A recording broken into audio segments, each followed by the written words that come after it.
This is Fate 212 and I'm Nafka, and today we're looking at the latest release, Chaos Daemons.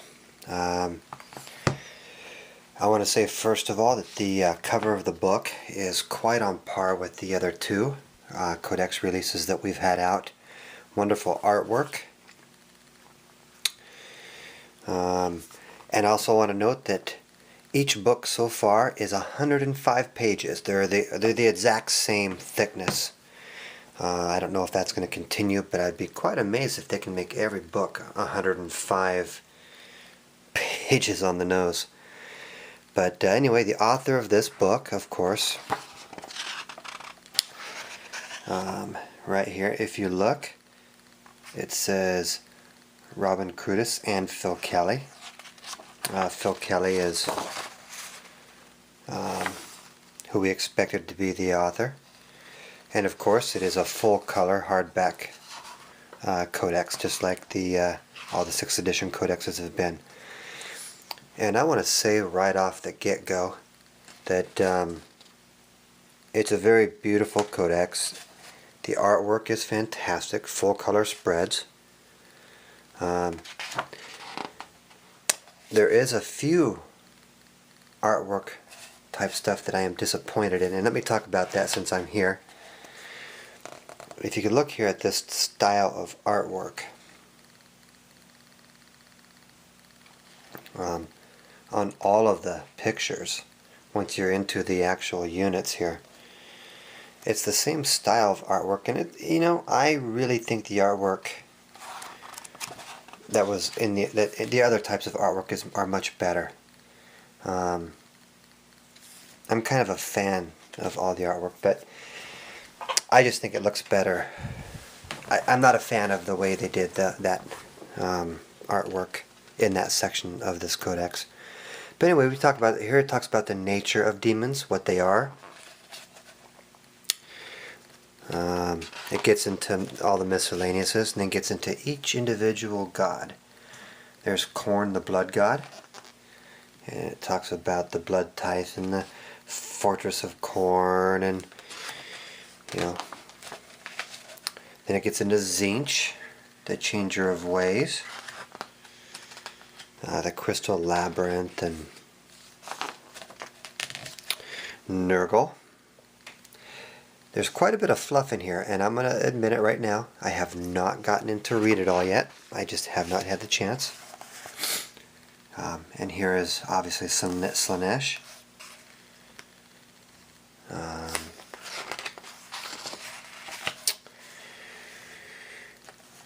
And more fluff. The Day of the Demon talks about psychers in general throughout humanity and whatnot. Here is a little bit of timeline about what's been going on. A little thing to the Grey Knights are in here. And here's the divider where we get into the rules. The Legion's Infernal. My camera's taking a minute to get into focus there. Gets into the Warlord traits, the Warp Storm tables, and then we get into obviously the different units. Bloodthirsters, Bloodletters of Khorne, the Blood Crushers, and once again there's that artwork. The Fleshhounds of Khorne.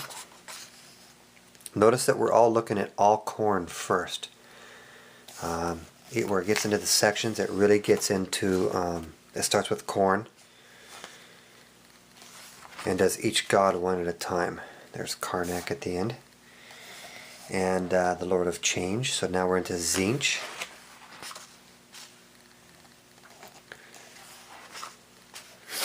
You can see the Chariots of Tzeentch, the Screamers of Tzeentch, Karo's Feet Waver, the Blue Scribes. And I'm doing this mostly so you can see what units are in the game. I'm not digging into get you onto all the details. After all, that's where having the codex helps. Here's all of Nurgle's follows. The Beasts of Nurgle, the drones, the new drones. Hey, there's the artwork for them. Once again, that's the one thing I find lacking in this codex. I know they're trying to give it a different feel, but I prefer that more drawings than the very loose sketches there. Even black and white sketches I think would have looked a little bit better. Demonettes, the Seekers, the Chariots, Hellflayers, Fiends, the Mass. And now we leave the specific god types and we get to the Demon Princes and Chaos Furies. Yay! We have Chaos Furies back in. And Soul Grinders. By now you've all heard that they do get some weapons that will give them Skyfire. So anyway, we get into Demonic Gifts, different types of weapons. The melee weapons. Demonic attributes, whatnot, icons and instruments, artifacts, demonic rewards. There's lesser, greater, and exalted.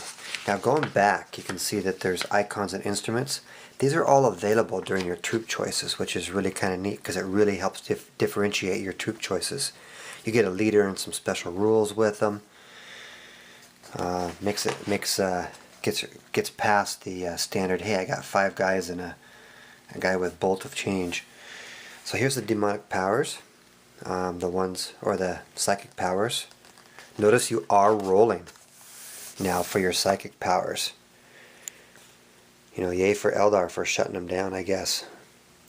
So we'll see how that goes. But there's a nice picture of all the demon models.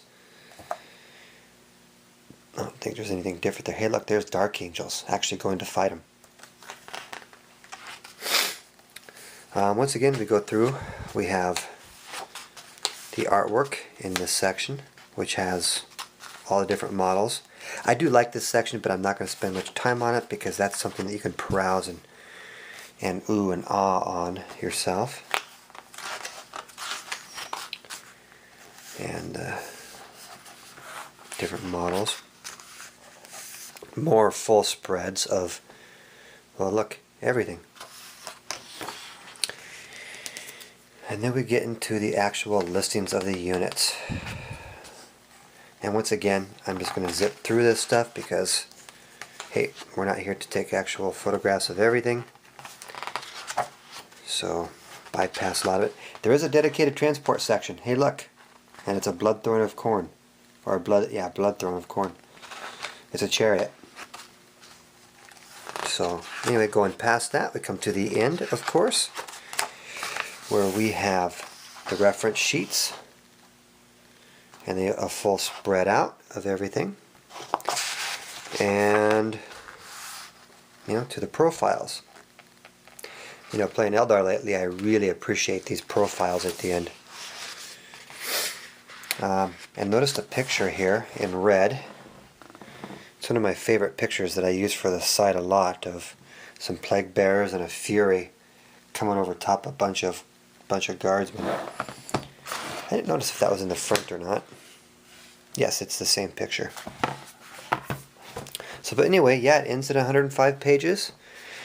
That is your Chaos Demon Codex for 6th edition.